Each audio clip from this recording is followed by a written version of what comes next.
ನಮಸ್ತೆ ಗೆಳೆಯರೆ. ಅಹೋರಾತ್ರನ ಜನ್ಮಭೂಮಿ ಪಾತುಪಾಳ್ಯ, ಬಾಗೇಪಲ್ಲಿ ತಾಲೂಕು, ಚಿಕ್ಕಬಳ್ಳಾಪುರ ಜಿಲ್ಲೆ. ಇಲ್ಲಿ ನೋಡಿ ದೇವಸ್ಥಾನ, ಕೋದಂಡರಾಮಸ್ವಾಮಿ ದೇವಸ್ಥಾನ. ಮತ್ಸ್ಯ, ಕೂರ್ಮ, ವರಾಹ, ನರಸಿಂಹ, ವಾಮನ, ಪರಶುರಾಮ, ರಾಮ, ಕೃಷ್ಣ, ಬುದ್ಧ, ಕಲ್ಕಿ ಅಂತಿದೆ. ಬಲರಾಮ, ಕೃಷ್ಣ ಅಂತ ಮಾಡ್ಕೊಂಡಿದ್ದಾರೆ. ನಮ್ಮೂರು ಪಾತುಪಾಳ್ಯದ ರಾಮಾಲಯ ಕಟ್ಟಲು ಅನೇಕ ಅಡಚಣೆಗಳಾಗುತ್ತಿತ್ತು. ಕಡೆಗೆ ಮುಕ್ತಾಯವಾಗಲು 14 ವರ್ಷಗಳೇ ಆಯಿತು. ಬೆಂಗಳೂರಿನ ದಾನಿಗಳು, ಅಲ್ಲಿನ ದಾನಿಗಳು, ಇಲ್ಲಿನ ದಾನಿಗಳು ಎಲ್ಲರೂ ಸೇರಿಸಿ ಮಾಡಿಸುವ ಆ ಕೆಲಸಕ್ಕೆ ತಾತನ ಮೇಲ್ವಿಚಾರಣೆ ಇತ್ತು. ದಿನಗಟ್ಟಲೆ, ವಾರಗಟ್ಟಲೆ, ಮಾಸಗಟ್ಟಲೆ, ವರ್ಷಗಟ್ಟಲೆ ನಿಂತೇ ಹೋಗುತ್ತಿತ್ತು ಕೆಲಸ. ಅದು ಮುಗಿಯುವ ಹಂತದಲ್ಲಿ ಮಾನಸಿಕವಾಗಿ ಸಾಕಷ್ಟು ಹಣ್ಣಾಗಿದ್ದ ತಾತ. ಯಾಕೆ ತಾತ, ದೇವರ ಕೆಲಸಕ್ಕೆ ಇಷ್ಟೊಂದು ಅಡಚಣೆಗಳೇ ಎಂದು ಕೇಳಿದ್ದ ಅಹೋರಾತ್ರ. ಅವನಿಗಿಷ್ಟ ಇರಬೇಕಲ್ವೋ ಆ ಮಂದಿರ. ಎಲ್ಲವೂ ತೊರೆದು ಕಾಡಿಗೆ ಹೊರಟವನು ಅವನು.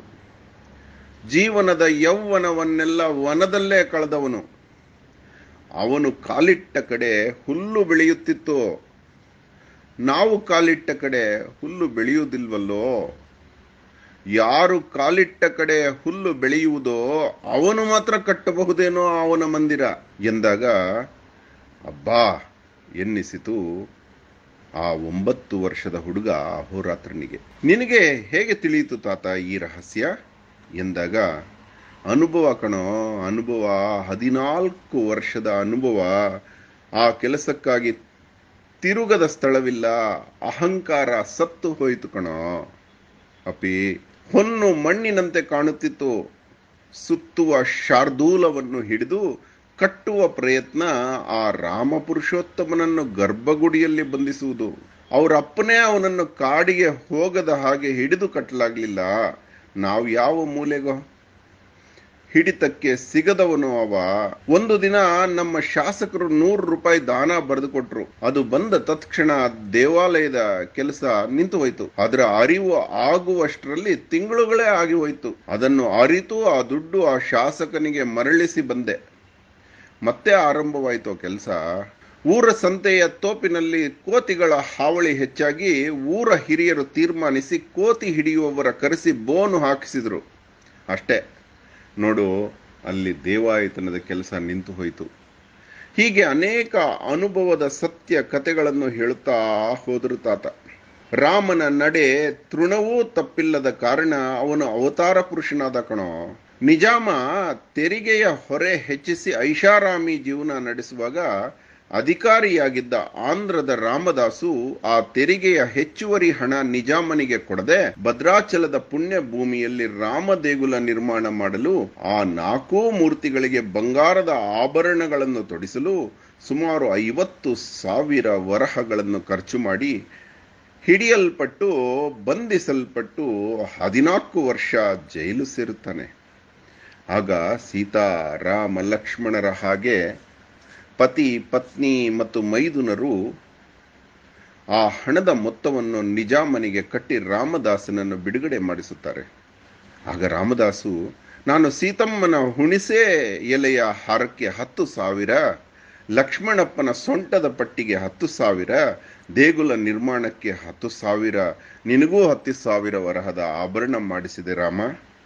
ಆ ರೊಕ್ಕವೆಲ್ಲ ನಿಮ್ಮಪ್ಪ ದಶರಥ ಕೊಟ್ನ ಅಥವಾ ನಿಮ್ಮ ಮಾವ ಜನಕ ಕೊಟ್ನ ಎಂದೆಲ್ಲ ಭಕ್ತಿಯ ನಿಂದಾಸ್ತುತಿ ಮಾಡುತ್ತಾನೆ ರಾಮದಾಸು. ಆಗ ಸೀತಾ ಲಕ್ಷ್ಮಣರು ಸ್ವಲ್ಪ ಮುನಿಸಿಕೊಂಡರೂ ನಗುಮುಗದ ರಾಮ ಹೇಳುತ್ತಾನೆ, ರಾಮದಾಸು, ನೀನು ರಾಮಾಯಣ ಸರಿಯಾಗಿ ಓದದೆ ಯಾಕೋ ಮಂದಿರಕ್ಕೆ ಕೈ ಹಾಕಿದೆ? ಪೂರ್ಣ ರಾಮಾಯಣದ ಕೊನೆಯವರೆಗೂ ಎಲ್ಲೋ ನಾವು ಒಡವೆ ಧರಿಸಿದ್ದು. ರಾಮೇಶ್ವರದ ಶಿವನ ಪ್ರತಿಷ್ಠೆ ಮಾಡಿದ ನಿರಾಭರಣ ಸುಂದರ ರುದ್ರಾಕ್ಷಿ ಪ್ರಿಯ ಶಿವನ ಭಕ್ತ ಕಣೋ ಇವನು.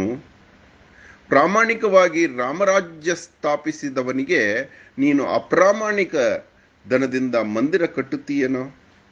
ಕಾಡಲ್ಲಿ ಸೀತೆ ಹುಣಿಸೆ ಮರದ ನಿಜ ಎಲೆಗಳಲ್ಲಿ ಅಲಂಕಾರ ಮಾಡಿಕೊಂಡ್ರೆ ಇಲ್ಲಿ ಬಂಗಾರದ ಹುಣಿಸೆ ಎಲೆಗಳ ಹಾರ ಹಾಕಿದೆಯಲ್ಲೋ? ಹಾಕಿದ್ದು ನೀನೇ, ಹಾಕಿದ ನಂತರ ನಮ್ಮಪ್ಪಂದಿರವರೆಗೂ ಮಾತಾಡುವಿಯಲ್ಲೋ ಎಂದು ಛೇಡಿಸುತ್ತಾನೆ ರಾಮ ಪ್ರೀತಿಯಿಂದ. ಹೀಗೆ ಭಕ್ತಿ ಹೆಚ್ಚಾಗಿ ದೇವನನ್ನು ತನ್ನಿಷ್ಟದಂತೆ ಕಟ್ಟುವುದು ತಪ್ಪು ಅಲ್ವಾ ಎಂದರು ತಾತ. ರಾಮ ವಿಶೇಷವಾದ ಜನನವಂತೆ, ತುಂಬು ಭಾರದ ಮಗುವಂತೆ. ಹೆರಿಗೆ ಅಸಾಧ್ಯವೆನ್ನಿಸುವಷ್ಟು ಕಷ್ಟವಾಯಿತಂತೆ. ಕಡೆಗೆ ಪ್ರಸೂತಿ ತಜ್ಞರು ಹಸುಗಳ ನಡುವೆ ಕರೆದುಕೊಂಡು ಹೋದರಂತೆ. ಅಲ್ಲಿ ಗೋವುಗಳ ನಡುವೆ ರಾಮ ಹುಟ್ಟಿದನಂತೆ. ಅದಕ್ಕೆ ಈಗಲೂ ಹೆರಿಗೆ ಕಷ್ಟವಾದಾಗ ಹಸುಗಳ ಕೊಟ್ಟಿಗೆಯಲ್ಲಿ ಪ್ರಸೂತಿ ಮಾಡುತ್ತಾರೆ ನಮ್ಮ ಹಳ್ಳಿಗಳಲ್ಲಿ ಎಂದರು ತಾತ. ಹಾಗಾಗಿ ರಾಮ ಜನ್ಮಭೂಮಿ ಅಯೋಧ್ಯೆಯ ಸರಯೂ ತೀರದ ಅರಮನೆಯ ಗೋಮಾಳವಾಗಿತ್ತು. ಹಾಗೆಯೇ ನಡೆದುಕೊಂಡು ಬಂದರೂ ರಾಮ ಭಕ್ತನಾದ ವಿಕ್ರಮಾದಿತ್ಯರು ಅಲ್ಲಿ ರಾಮ ಮಂದಿರ ನಿರ್ಮಿಸಿದ. ನಂತರ ನಡೆದದ್ದು ನಿಮಗೆಲ್ಲ ತಿಳಿದಿದೆ.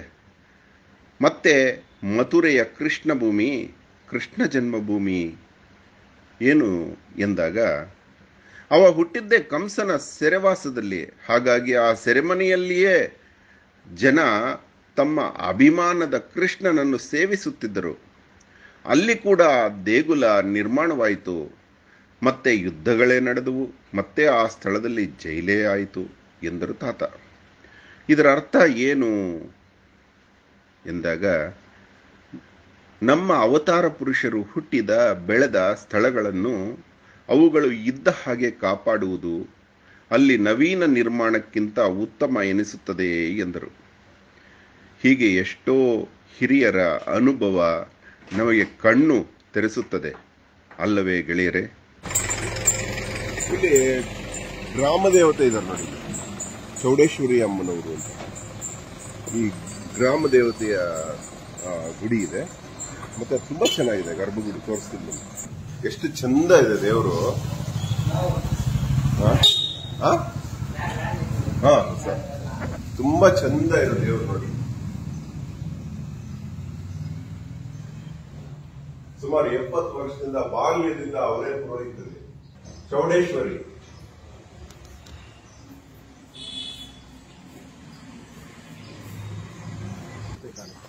ಇದೇ ಸರ್ಕಲ್ ಅಲ್ಲಿ ಇನ್ನೊಂದು ಧರ್ಮ ಪೀರುಗಳನ್ನ ಇಡುತ್ತೆ ನೋಡಿ. ಆ ಪೀರುಗಳು ಇಟ್ಟ ಜಾಗದಲ್ಲಿ ಈ ಊರಿನ ಸಹಬಾಳ್ವೆ ತೋರಿಸುತ್ತೆ ನೋಡಿ. ಓಮು, ನಕ್ಷತ್ರ, ಶಿಲಬೆ, 3 ಧರ್ಮಗಳ ಸಮನ್ವಯ ಕಾಣ್ತಾ ಇದೆ. ಆ ಹೊಂದಾಣಿಕೆ, ಸಹಜೀವನ ಈ ಊರಲ್ಲಿ ನಾವು ಬಾಲ್ಯದಿಂದಾನೇ ಇದೆ. ಅಲ್ಲಿ ಪೀರುಗಳು ತೋರಿಸುತ್ತೆ. ಅದೇ ಸಹಬಾಳ್ವೆಗೆ ಪರಿಸರ ಪ್ರಕೃತಿಯ ಸಂಕೇತವಾಗಿ ಇಲ್ಲಿ 2 ಮರ ಇದೆ. ಸುಮಾರು 400 ವರ್ಷದ ಹಿಂದಿನ ಮರಗಳು ಹೊಂದ್ಕೊಂಡು, ಅಶ್ವತ್ಥ ವೃಕ್ಷ ಮತ್ತೆ ಬೇವಿನ ಮರ ಹೊಂದ್ಕೊಂಡು ಬಾಳ್ತಾ ಇದೆ ನೋಡಿ. ಕರೆಕ್ಟ್ ಆಗಿ ಒಂದು 8 ಜನ ಹತ್ಕೋಬಹುದು. ಎಷ್ಟು ಚೆನ್ನಾಗಿದೆ ಇದು ಪ್ರಕೃತಿ. ನಾವು ಸಹಬಾಳ್ವೆನ ಪ್ರಕೃತಿ ಕಲಿಸುತ್ತೆ ಅನ್ನೋದಕ್ಕೆ ಸಂಕೇತ. ಧನ್ಯವಾದ. ಅಹೋರಾತ್ರ.